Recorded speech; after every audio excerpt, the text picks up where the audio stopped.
Cool. Oh, we have new people coming in. Brandon, Victor, Clemens. Hello. Hello. If we can see you, it'll be nice. But if you are really shy, then it's all right. You can just say hello to us in the chat box. And as and when we were going through the sharing later on, you can always participate. Just whatever that you can think of, or if you find it relevant, just text us on the chat. Yes, that's right. Victor and I'm shy. Sure you are, Victor. Right. Is this the Victor that I know? I think so, right? Yeah, I think it's the Victor you know. Yeah, I believe it's the Victor that I know. No, he's not shy. Hi, Victor. Okay, I've not met Clemens and Brendan before.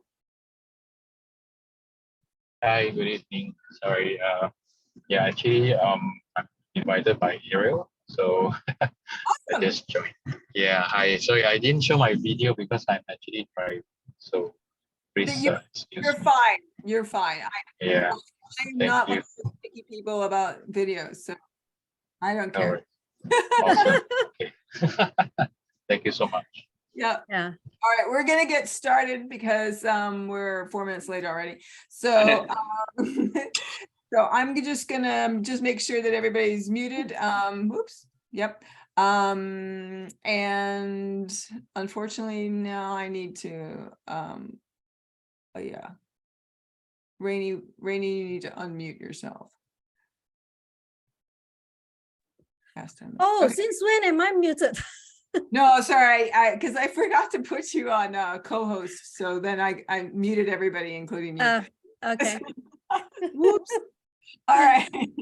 So welcome everybody. 8.5 reasons why you won't achieve your goals this year. So we're trying to do something a little bit outside the box, because of course everybody wants to tell you, how do you achieve goals and how do you do this? And I thought, no, I've done that so many times year after year, and I wanted to do something different this year. And so most of that is because of the fact that when I meet with my clients and with some of my clients that I have and I'm working on their goals with, there's some things that they're not doing. And then I have talked to clients that I've had way in the past, and I remind them of doing their goals.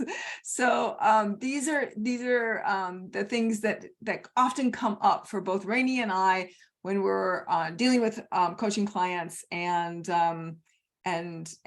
technically actually for some of these for us as well, for the reasons why we don't achieve our own goals. So having all of that in mind, let's get started with our sort of introduction. So for me, I am Lindley Craig. So I am an NLP trainer, so that's neuro-linguistic programming. And I train in Singapore as well as in New Zealand and in the United States. I'm also an executive coach. I currently have clients all over the world right now. So I have clients in Europe, I have clients in the United States, I have clients in Dubai, I have clients in Singapore. And so it's really great. The one thing that's been fabulous about COVID is that I have been able to work literally all over the world with lots of different people. So that's me. And then we have co-host Rainey. Okay, I share, is it? Yeah, you probably want to introduce yourself. Hi, so I've been in coaching. I started coaching in 2013. So in my full-time business, this is my own coaching practice. So it's coming to 5 years now. And I mainly coach professionals on how to raise their power so that they can achieve more goals faster and easier. So other than doing life coaching, I also do career coaching. Somehow they tend to be overlapping at times. Yeah. So I guess I'm the one that's gonna start. Kick it off. Yeah. So can I have some drum roll or anything like that? All right. So your first reason, your number 8 reason of why you want to achieve your goals basically is when you don't have a strong enough why. And you see, motivation comes and go. So is inspiration, isn't it? But when you know your why, it will push you forward no matter how tired or how hopeless you feel. Your greatest strength is your big why. You know, for many years, I have tried to change in the past. I wanted to find my passion. I wanted to have my own business, but I just didn't have a strong enough discipline and persistence to change. Because the truth is that my comfort zone was pretty comfortable for me. I had a comfortable job that pays the bill. And despite my heart is craving for freedom to live my dream, I was not really willing to pay the price of discipline and hard work until I hit my tolerance level. When I had to deal with my divorce, that was when I finally have the strength to change. And you know why? Because the pain was so bad. It was so bad that I made a promise to myself. I said, I'm going to live 10 times happier, 10 times better than him. And I'm going to prove that I'm a once in a lifetime kind of woman. And I'm going to make myself proud, and I'm going to make my son proud of me. That was my fire. That was my big why that pushed me out there.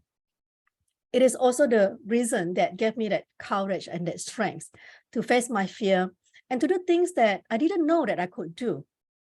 And you know, when things get tough in my journey, I will remind myself of my why. Why did I started this?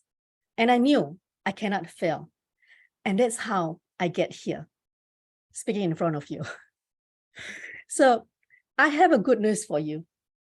You don't have to wait until you fall onto the rock bottom, just like I did. They'll be very uncomfortable. You wouldn't want that. So you can, in fact, find your big why by asking yourself some of these questions. Why do you want this? You know, do you really want this? How bad do you want this? For what reasons? Find your why. Over to you, Lini. Yep. So it's a really good point about the why, because we know that why is all about our motivation. So from a belief perspective, our beliefs and values is what motivates us in our lives. And so without it, we don't know. We don't know our direction. And sometimes, even if we do know our direction, we don't have enough inside of us to get over the hurdles of when things get stressful, which leads us to number 7. You check out when life gets hard. Another reason why you won't achieve your goals. So what I mean by checking out is things like sitting for hours and hours on Netflix, or potentially it's video games. So I have a couple of people, not actually as clients. I did have one client, but I have things like brother-in-laws and my niece's husband. And these people in my life have this issue about not achieving their goals, not getting to where they want to be because something else has taken over. And that's normally a television, or potentially it's a video game. For each one of those people I've mentioned, it's different things. And the thing about it is that people say that you have to have realistic goals, right? It isn't the goal actually that needs to be realistic. It's your effort towards the goal that needs to be realistic. You need to be honest with yourself about how much you're willing to put into this goal, because that's what most people don't realize, is that goals sometimes have a lot of hard work that go along with them, and they don't have like maybe a big enough why that motivates them past that hard work. Or when things get challenging, they sort of just check out and they go and do things that are more self-sabotaging than they are helpful and to achieve their goals. So that's kind of the big thing about the number 7 about checking out. So you're not going to achieve your goals if you can't get through those tough times and you just kind of quit life in that way. This is one of my favorite quotes of all times. You can check out anytime you like, but you can never leave. And of course, they were talking in that song about a loony bin, a house, a place where people go when they're, you know, mentally disturbed. So please don't check out. So how many of us here is guilty of checking out? You know, sometimes that Netflix intended to be 1 hour, then it follows into second hour, third hour, fourth, and you just keep chasing it. Sometimes I did that. But for me, that is actually my entertainment. There are also times that I'm guilty. I'm doing that just for the sake of checking out as well. So I can totally relate with that. If you can relate, say yes, please. So that we don't feel that we are all alone, okay? All right. There's an understanding of entertainment.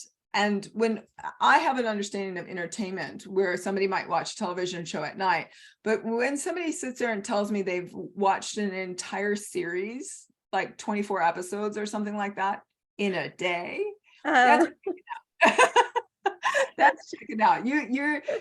There's a lot more in your life going on than a television program. So anyway, let's go to the next one. Number 6. All right. Right. So reason number 6, you don't ask for help. So I had a client who teaches a master's students program. She's a really smart young woman, but unfortunately, she didn't believe that she's really smart. She thinks that if she's really smart, then she wouldn't be needing to ask for help. Asking for help is a sign of weakness for her. It is embarrassing and it should never happen. And as a result, she would rather keep quiet and got stuck in her research work rather than asking her peers, because she's an academic. So, but her main job is actually in research, but they also need to do teaching as well. So she's stuck in her research work. And as a result, she suffered with anxiety every single day. She knows that she is getting further from her goals and her deadlines, and she's going to lose her job if she didn't produce anything by end of the year. So her fear of asking for help was crippling her down. So what we did was we worked together to deal with her fears and anxiety in the mid of last year. And at the end of last year, she told me her conference paper was accepted by a top conference of her choice. And her job is now secured. And then now she can enjoy working on her dream job. So my point is this: if you are someone who doesn't like to ask for help, here is a question that you may want to ask yourself. What is the cause of not asking for help? What is this behavior costing me? And if I don't change, what is the worst that could happen? The honest answers that you're going to give yourself is going to help you to move a few steps forward. All right. And it's not necessarily, you know, this is a really great example. It's not necessarily, you know, constantly asking for somebody to do your work for you or whatever. It's just, you know, understanding that sometimes the people that you're asking are actually resources to help you to get to your goal. So we all need resources to help us to get to where we're going. And sometimes those might be tools. Sometimes that might be an education, sometimes that might be other people, and it might be money, right? These things are all resources to help us to reach our goals. So when we kind of ignore one of the resources, other people who might be able to help us, that's quite sad. So tonight I had an interview with a couple of entrepreneurs in a town where I am currently in, which is in New Zealand. And I had a couple of interviews with them because I was seeking information about what it was like to start a business in this town, and what kind of support network that these people had, and what did they use and what did they not use. And so what I'm asking for is for them to share information and the resource of for helping me to get to the goal I'm trying to get to. All right, let's look at number 5. You have a SMART goal. potentially a reason why you're not going to reach your goal. Or potentially a smarter goal, which is, I guess, their new acronym that they came out with, because SMART wasn't good enough. It had to be smarter. So why is it that I think that if you have a SMART goal, it's likely that you won't achieve your goals? And here's the reason. It's kind of the fact that I like to pick the acronym SMART goal apart. And this is how I pick it apart. So the first letter stands for specific. You need to make your goals specific. And we're going to keep this one. This is an important one for us to keep. Having a goal that's specific is important. So when people say, I want to be happier, that's not a very specific goal. If people say, I want to make more money, that's also not a very specific goal. And so it's important for them to specify what it is. Now, of course, in neuro-linguistic programming, we have a specific way of specifying goals. And then there's a measurable, i.e., how do you know you're getting closer to the goal? Or how do you know you've actually achieved it? So what is the measurement that you're using for happiness or for money or for whatever it is that your goal is? So you need to have some sort of measurement of how you're going to do that. Now, this also is another part of the acronym SMART goal that I have no problem with. It's the last 3 letters that I have quite a bit of an issue with.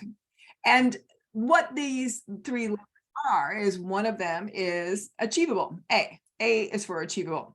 So the problem that I have with it is, if you can already achieve, or if you believe that you can already achieve the goal, why not just do it, right? So it doesn't make any sense. If you can already achieve it, it's not much of a goal, right? It's within your comfort zone. It's within in your capabilities to be able to do. And so if that's your goal, that's a really low, I mean, it's a really low ball goal. And so what I ask people to do when I'm coaching them, or when I'm working with somebody in a training session, I'm asking people to choose a goal that stretches them beyond what they are comfortable with, because that's really where we expand and we grow as people. So the next letter in this acronym is R, for realistic. And that's another one that I don't like, because what my question always is whose reality are we judging this by? So some people believe that some goals are unrealistic. So I had a lady in one of my classes who wanted to have her artwork shown in a New York gallery. And all of the people in the room started sort of snickering, like that was an unrealistic goal. And I'm asking them, what causes you to think that? Because you might not think you could do it, but that doesn't mean that she can't do it.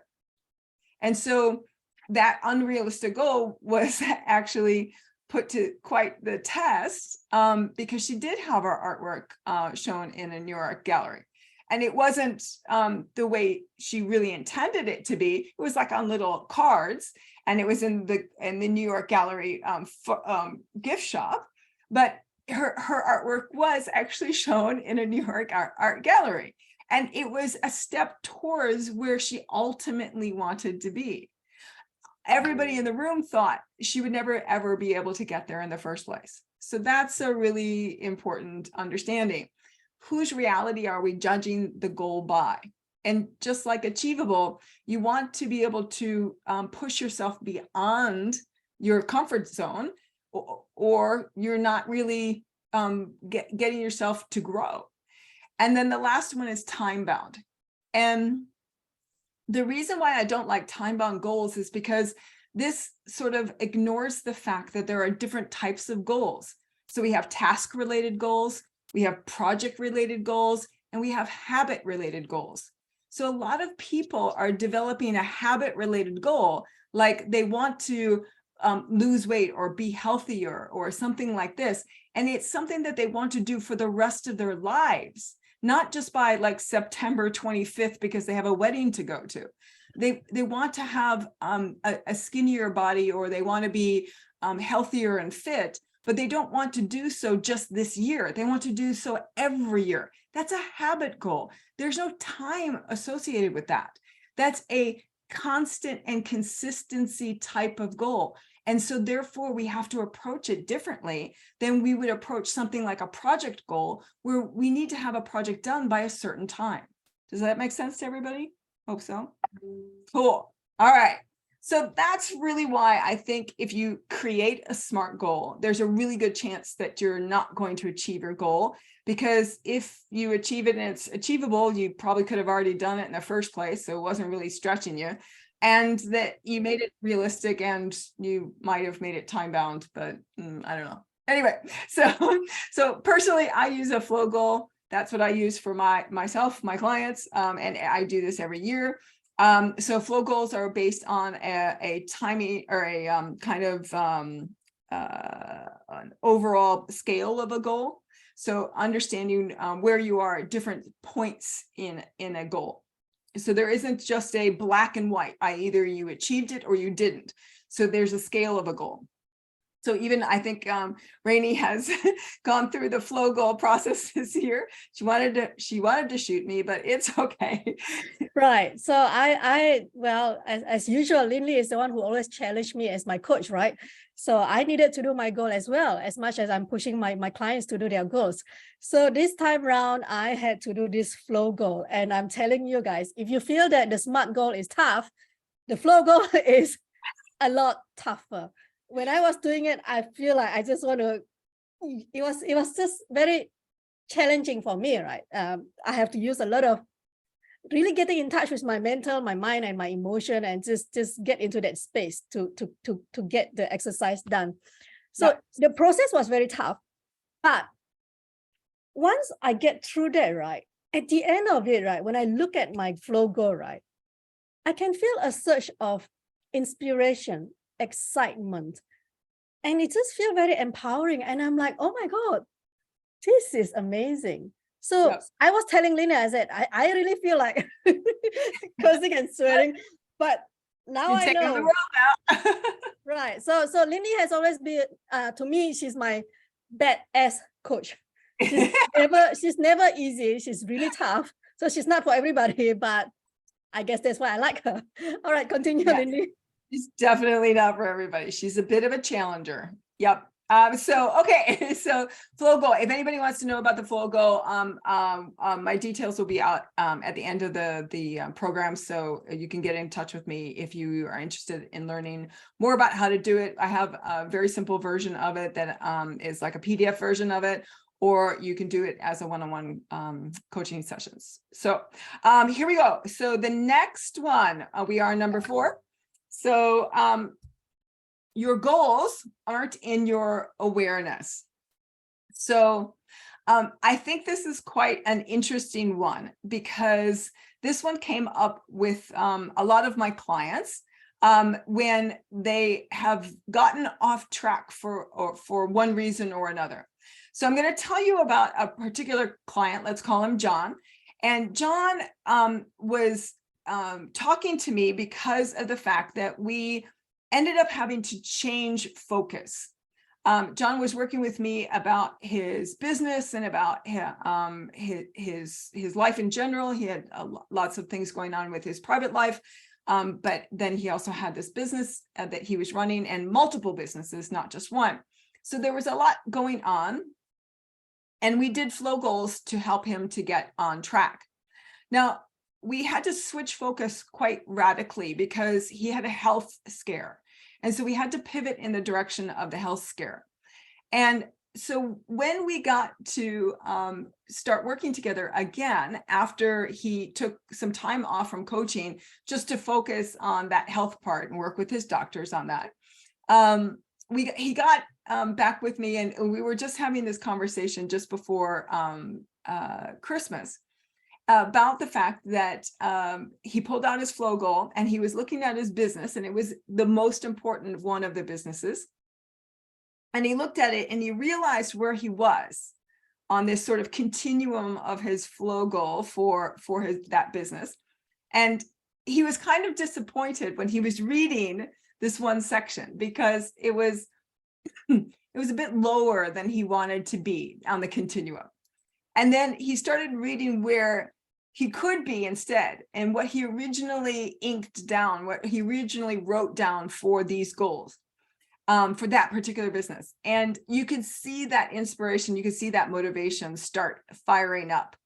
And then he started talking about it faster and faster, and he got really excited about where he was going with that business, because he had wrote it all down before he got sick. And because of his sickness, he got off track for, basically a year, i.e. the goal was not in his awareness.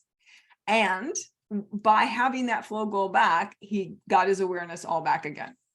So another client of mine I was working with, he had a business in Singapore, and it was like an advertising marketing business, and he was fairly successful, but he kind of did that checking out thing. So he was one of the clients that I worked with because his friends got really worried that he was spending all of his time on video games.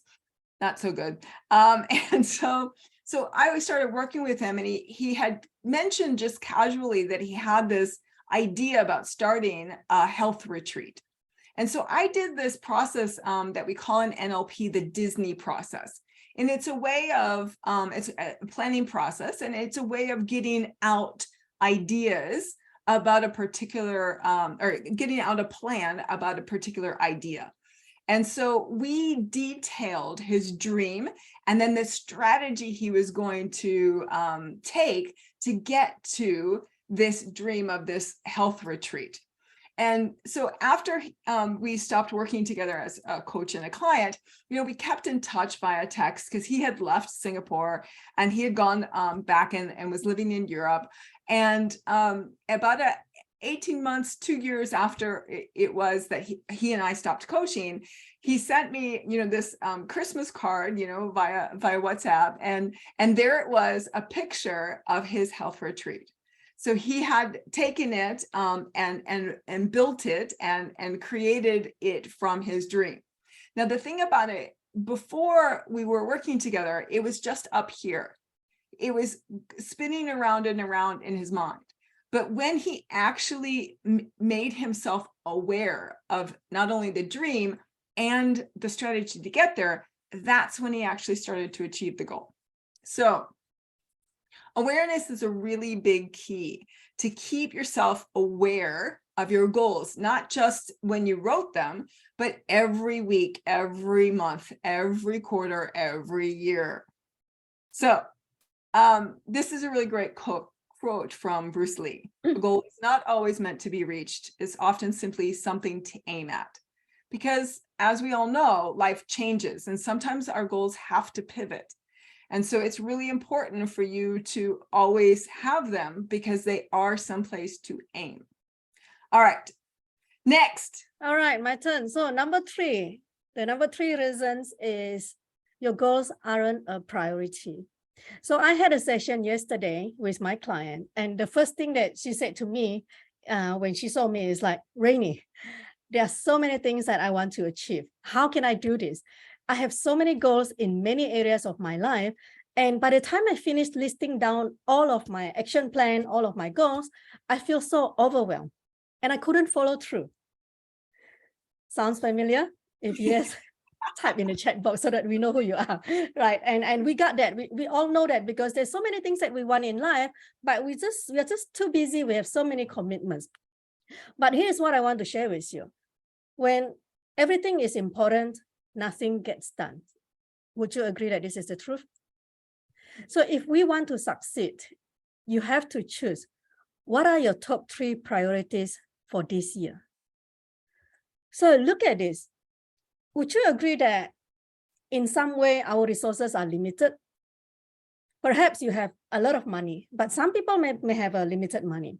We have a limited energy, focus, especially time. So assuming that we have limited resources, we should ask ourselves, how do I want to allocate my resources so that I can achieve my must-have goals? What are my must-have goals to achieve for this year? And the top 2 reasons why you want to achieve your goals is when you don't have a strategy. Either you never created a plan or a strategy to achieve your goals, or you didn't stick to your strategy or modify your strategy until you achieve your goals. One of my clients was a new manager when she engaged me as her coach last year, January. She was nervous about her new role. She said, I don't even know how to manage myself, how to lead myself. Then how can I lead others? And to make things worse, she was assigned to take over a failing branch. It was really challenging as we were dealing with not just the drop in sales, but it's also manpower shortage, the time pressure, as well as a low team morale. So we created strategies to identify and solve the root cause problems of the declining sales and boost the team morale. And we had to keep changing our strategy. And eventually, everything changed. Her staff began to recognize her efforts. They felt cared for because she would spend a lot of time working on their personal growth, and they started working together. And as a result, the sales number increased.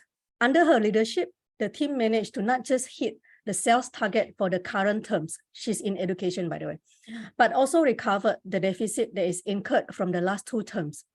The bosses were so impressed of her performance that they recommended her to join their management team that comes with profit sharing. And I was just checking with her last week, and she said that she is officially on the management team as of this month. So she has just turned from a nervous, a fearful new manager who is afraid of conflict to someone who is confident to get the shit done. Yeah, all because we set some priorities and we create a strategy. Yeah, makes Yeah. a hell lot of difference. It does. It certainly does. Yes, we have to have priority. So for me and my rule, with all my clients, with everybody I work with, it's a number of 3. So we have the 3 top goals for the year. Then we look at those and we break them down into what do we need to achieve for the first quarter.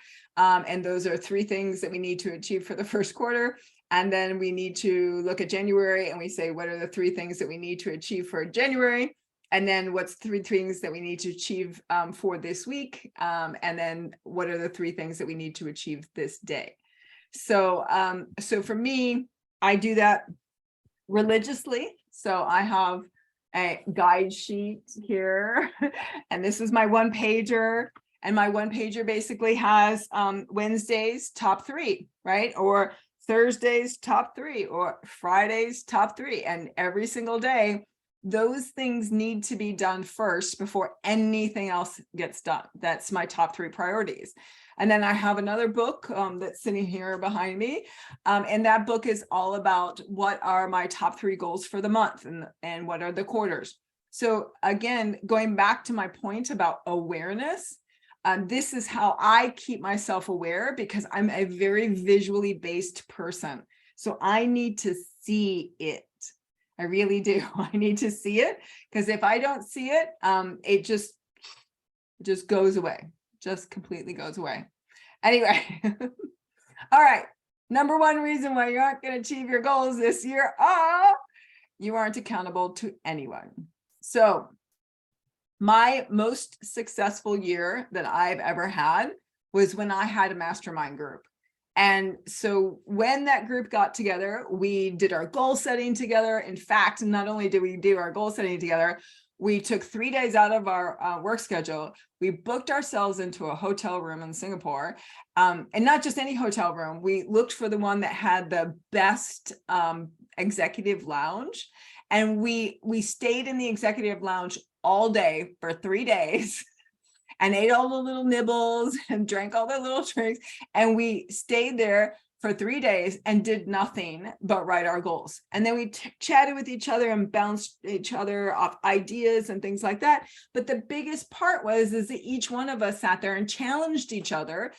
Were we thinking too big? We were thinking too small. We were thinking, well, you did that last year. Why didn't you achieve that last year? What about this year? Blah, blah, blah, blah. And have all of that banter going back and forth. So I had not only sounding boards, but I had people who were literally going, well, these are your goals. You need to achieve them. And so that was a really important thing. So that my most successful year of my business came out when I started doing mastermind groups. And ever since that's has been the case. So I know, Rainey, you have Yeah, a Bill Gates thing. yeah. So Bill Gates said this in his TED Talk. He says, everyone needs a coach.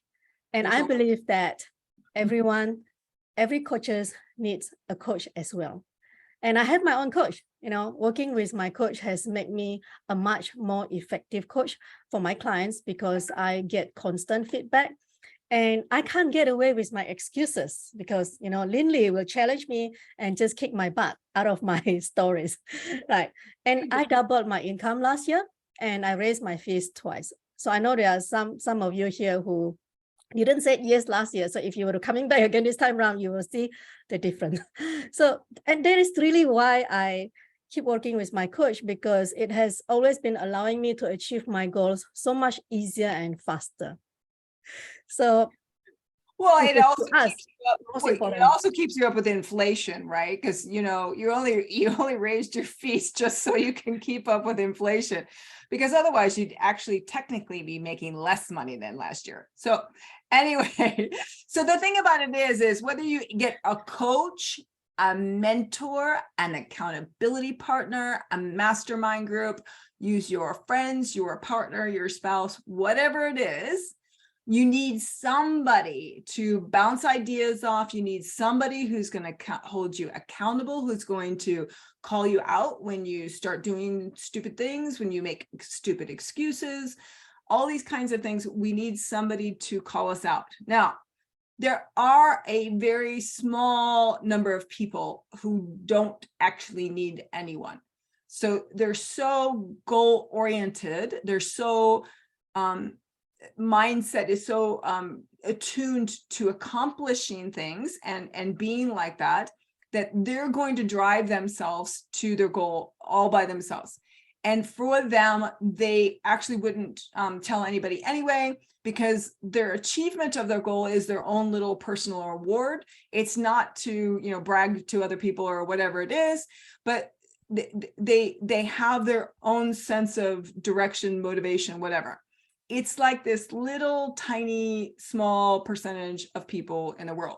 So I know some like salespeople, some success gurus in the United States and things like that have this inner drive that they push themselves and they don't really go after those kinds of things.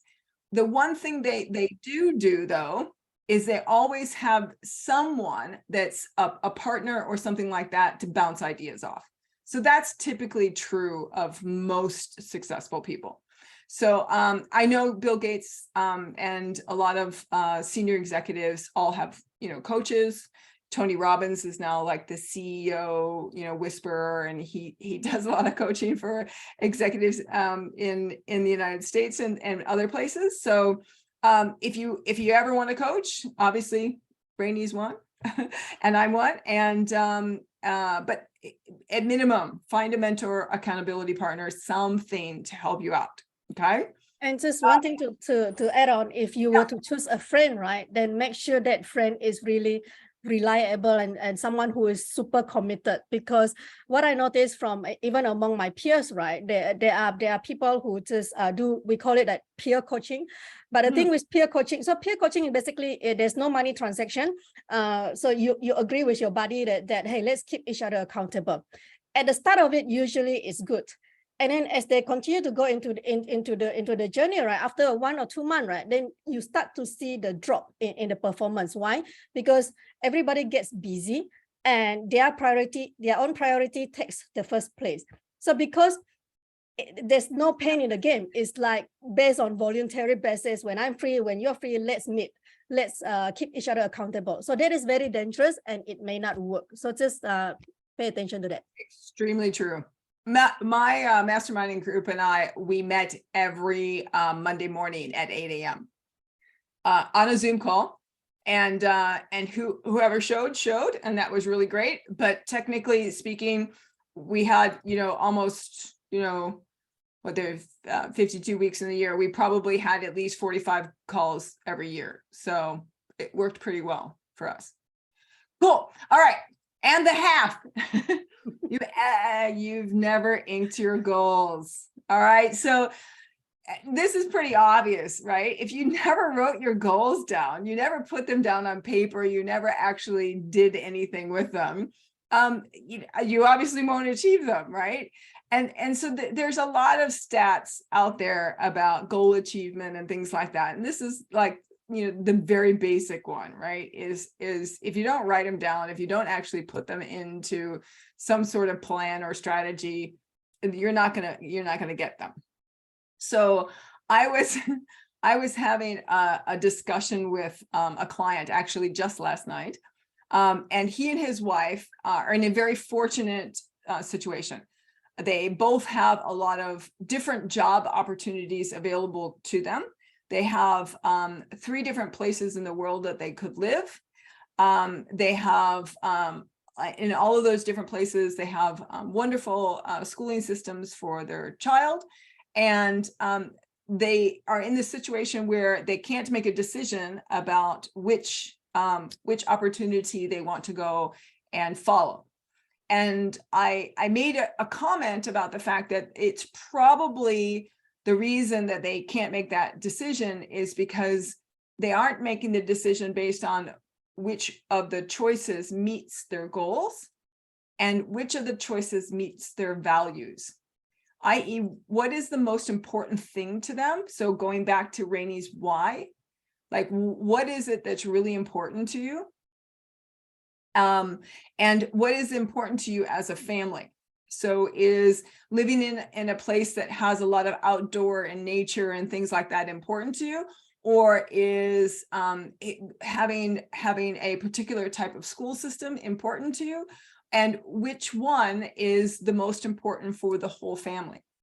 And how about the way the work is? And are you working, is it something that you're working where you're taking late night calls, or you're traveling a lot? So all of these kinds of things are part of that overall conversation. The thing about it though is if you don't know what's important to you and you don't know where you're trying to go to in a year or 2 to 3 years or even 5 years, it's really hard to make decisions about that step. Now, if you contrast that with another client that I have who's in New York, she went, Singaporean lady who went to the United States to follow her passion of going into culinary world. And she wants to open up a restaurant. So she went to a culinary school. She worked in a high-end culinary or in a high-end restaurant in New York City. And then afterwards, she got a job running the kitchen of a particular wine bar, wine restaurant. And she worked in there. And so every decision that she was making about where she was going to go and what she was going to do for a job was based on the long-term goal of running the restaurant. So every time she came to me and she said, oh, I want to go back to my old consulting job because I need this money. And I said, what are you going to use the money for? And she said, my restaurant. And I said, okay, is the money come first, or does the education about how to run the restaurant come first? And so if you had the money, but without the education, could you open the restaurant? No. Great. Go get the education first. And if you don't like it, if you don't like that job, or if you don't think that you're getting the education you want, you can always leave that job. And so she did go and work as a kitchen manager, and she set it all up. And she was so proud of herself for that accomplishment, because she worked under extremely stressful conditions. And she got through it, and she did all of the things that she wanted to do, and all of the things that she did made incredible business sense.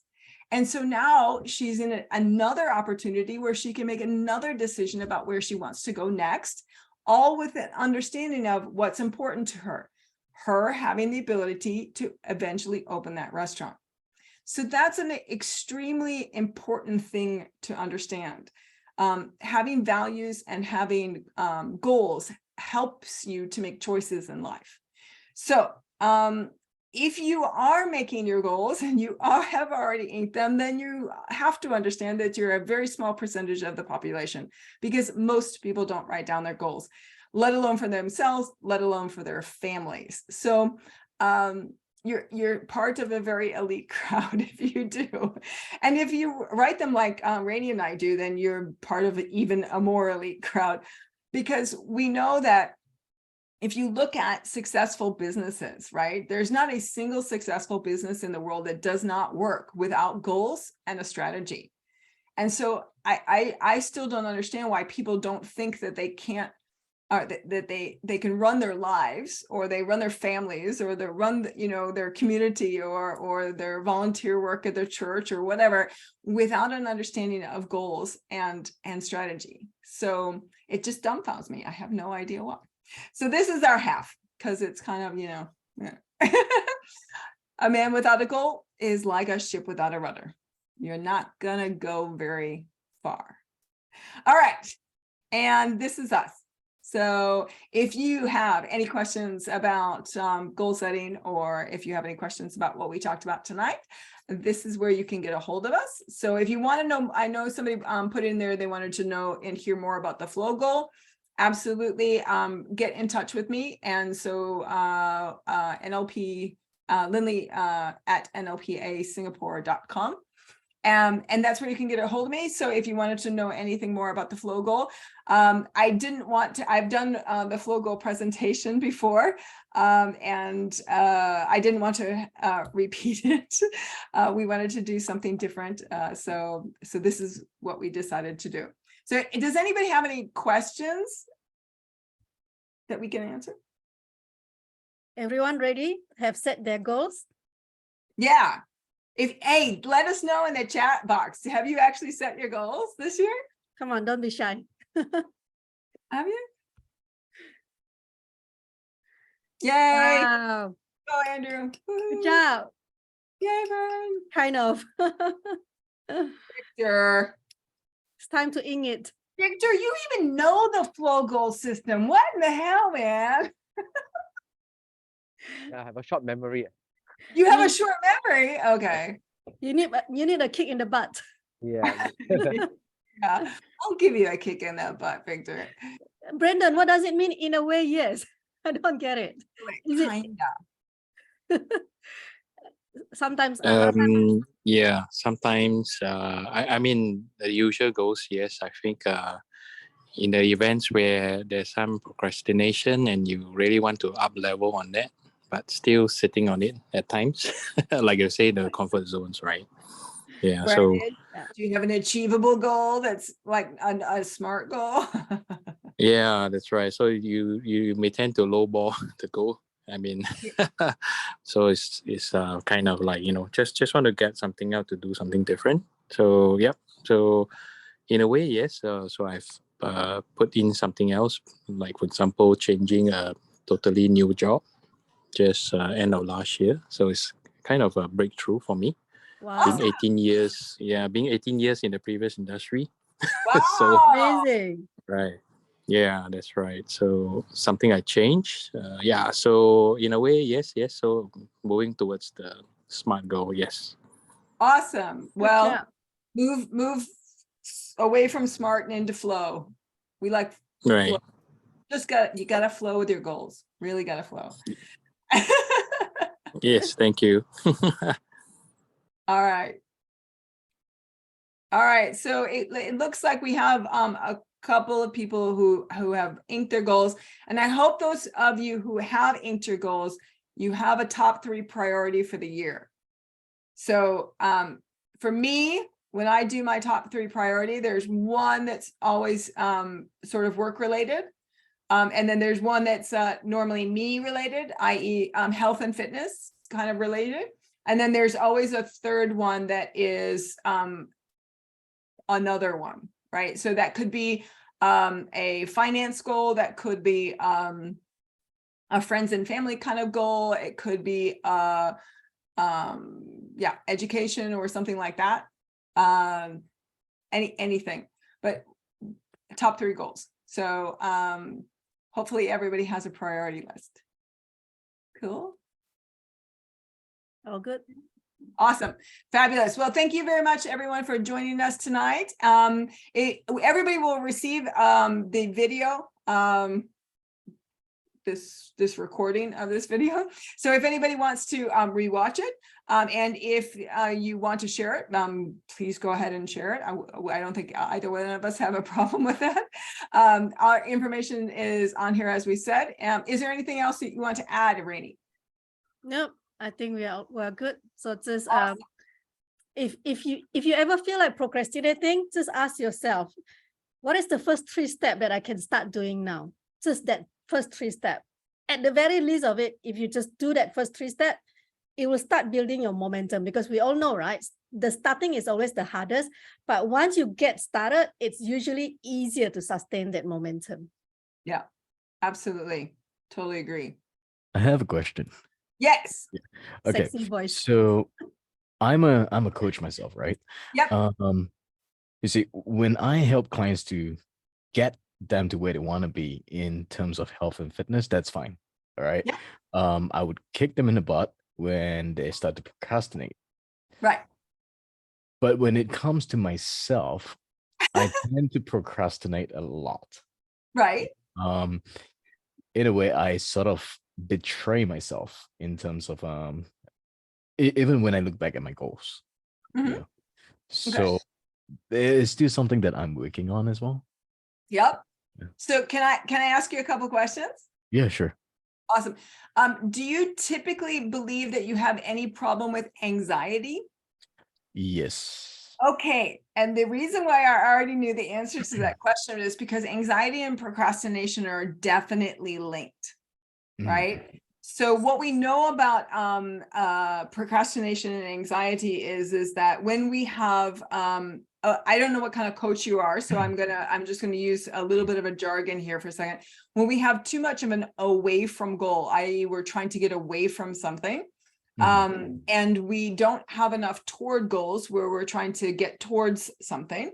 And that would sound like I don't want to be fat anymore, or I don't want to have I don't have enough muscle, rather than having a toward goal that says something like I can run, you know, an Ironman or something like that. So something that goes towards a particular thing rather than away from something that we don't want, right? People who have an anxiety process, they have that thing, and then it gets into a point where they have to make a decision about stuff. Like we make decisions about what we're going to do, and then it gets the decision-making strategy for somebody who has anxiety has a lot of loops in it. So they start to go out to make a decision, but they don't actually make the decision. They actually look for other options. So for example, if I was working with somebody who was doing this process, they would have a list of things that they needed to do, and they would look at all of the options, not the top 3, not the 3 priorities of the day. They would look at all of the different options of what they could do, and then they would choose typically the easiest one to do for the day, which means they're procrastinating the things that are really hard. And so when we have options, so we would have a decision to make about what we're going to do, and then we have options, and we look at all of the different options, which of course takes time and takes us away from actually doing the thing. And then the other loop that happens is that, well, life goes on and other things occur, right? So the phone rings, or there's somebody else that wants something, or you get an email or a client call or whatever it is. And those all things happen, and we still haven't made the decision about what we were supposed to be doing. and so it loops around like that. And I have a really good if I can find the picture really quick, I will show you what it looks like. Hold on. If I can find it, I will get it to you. Dun, dun, dun, dun, dun, dun. Let's see if I can find it really quick. Okay, start counting down. 10. Anxiety. 9. Okay, I Hey. found the file where anxiety. 7. No, it's the wrong one. Okay, it's not in here. Okay, Six. so I don't have the picture. So it's on a different file, unfortunately. But it's like this picture of the big looping thing. So anyway, so that often happens with procrastination, and anxiety and procrastination are definitely linked. So one of the things that I do with people who have, the other question I have for you, sorry, one other question is, you have a tendency to think of yourself as a thinker, somebody who's more feeler based, or a visually based person, or auditory based person? I would say I'm more towards an auditory type of person. Auditory person, okay. Yeah. And do you have a tendency to speak as slow as you do? Yes. Okay, great. So you're gonna, Unless there are times where I actually get nervous, and that's when I start to go faster and faster and faster. okay, cool. All right. So the thing about it is we know that with people that are more kinesthetically based, feeler based, they have a tendency to speak really slow, and people that are more visually based, like me, have a tendency to speak really fast. That's why I keep talking really fast. Anyway, so the thing Lily, yeah. I have you wanted to show the looping in the head, right? Yeah. I You have have it. Do you want me to Okay. share? Yeah. Yeah, I found it. Oh, wait, hold on. I have to let you Right. share. Yeah, so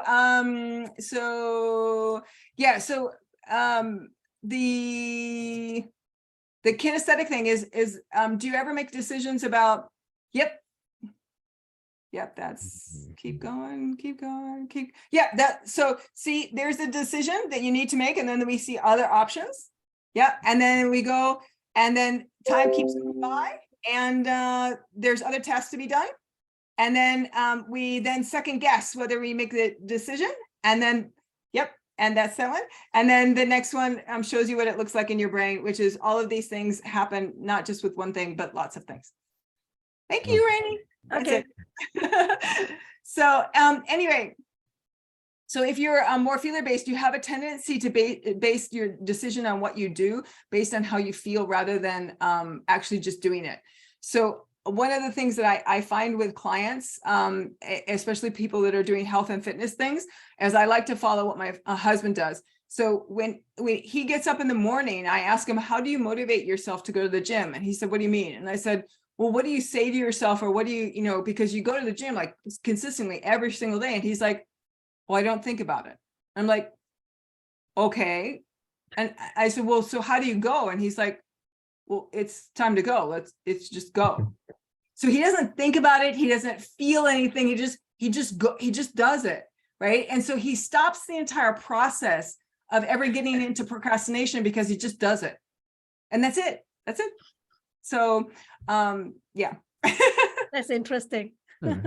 Yeah. So sorry. The thing about the anxiety and procrastination thing, that's like a whole, like long webinar. Sorry. It's a long webinar. Right. But it's a good question. Yes. Yeah. So the question I have is, does that help you a little bit to understand what causes you to procrastinate? Yep. It makes perfect sense. Awesome. Great. Yeah. Yeah. Thank you. And yeah, all you now need to do is either just go and do the thing without thinking about it, without feeling anything about it. And if you could stop those two things and you just do it, then I highly recommend that particular thing. And if that doesn't work, then go back, instead of working on the procrastination, work on the anxiety. Okay. Or there's a third alternative. You may want to find a kick-ass coach to just keep you accountable. Just the way you're keeping your clients accountable. I mean, even us, right? We need someone that can just call us to wake up and then, hey, just move. Yep. Yeah, unless you belong to that top 1% that Lily mentioned, those that are super driven, you're super motivated. Every day you just wake up and just get things done Without thinking. Yeah. without thinking. Yeah. Or find a mastermind group or something like that. Yeah. Okay. Anyone Thank else? you. Any questions? Other questions? Yeah, Lily, just a Yes. comment. What Andrew described, right, happened to me, of course, when I was leading a team. it's always easy to demand the team to get things done. We all know what needs to be done to achieve success, but when it comes to ourselves, Yep. we tend to justify, right? We give ourselves, we are a bit more lenient on ourselves. So is there any, I mean, of course, I heard a lot of solutions already, get a kick-ass coach or what to keep ourselves accountable. Your husband, right? Just do it without thinking. So is it just all about just mindset, right? Well, Or what? the thing about it is for me, it's about strategy, Okay. right? So I don't like putting that much faith in my mindset because states can change throughout the day, right? We Okay. can have all sorts of different Yeah, that's a states. bit abstract. That's why I thought. Right. And so this is how I do it. I have this page that sits on my desk and it looks at me every single day, and it's on this like big bright red clipboard. And it looks at me every day and it sort of screams at me, this is what's important. This is what needs to get done. And when I'm not on that page, that's when things go awry in my life, because I personally am not a person who does things. I like to kind of float through time, right? And I will do those things like procrastinate things to the nth degree. And what I noticed is if I do this process, I don't actually procrastinate, and I don't actually have any anxiety about stuff. Like I sleep very well at night. Because I know in the morning when I get up, everything's right there for me. And I already know what's the most important thing to get done right this minute, right? That's trumped everything else. I know those 3 things that are the most important things to get done. And so I just, by having that, leaves me with, there's no escape for me to not do it, right? So I have a tendency to make sure that I do the things that I tell my clients to do, so that I can feel congruent. I Okay. guess, yeah, if that makes sense. What about Eat That Frog? You know, the book Eat That Frog. Yeah, and so a lot of people love to do the first thing, you know, that first thing first. So Yeah. I don't. So I exercise. I have a very large block about me in the morning. So I do my exercise. I take care of myself first. And then once I've taken care of myself, then I go and take care of other people. And so then that's when I get into all of the rest of the tasks and things.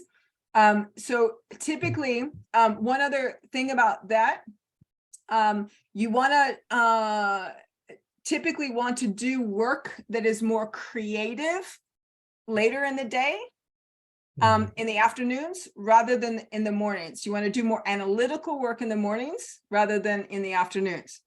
And the reason for that has to do with neuroscience and the chemicals that are racing through your body at a particular time, right? Right.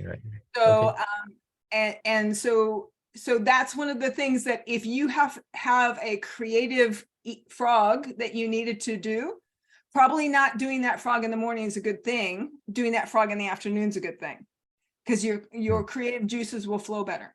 I see. So if you have analytical frogs to eat, yes, please eat them in the morning. Okay. Thank you. Interesting viewpoint. Yes. Yeah. So anyway, any comment, Rainey, that you want to add? I think you've shared it all. But then again, the reason I think it's important at the same time that we know what is the reason that we procrastinate. Sometimes the reason for different person is different. So getting to the bottom line of why we procrastinate is also important. Well, it could be viewed as procrastination by others, but it is to yourself, it could be priority, right? Yeah, like for me, right, I realize that there's one thing that is true is that sometimes because we have set the wrong goals, it is the goal that doesn't motivate us, doesn't inspire us, and we think that we want that goal.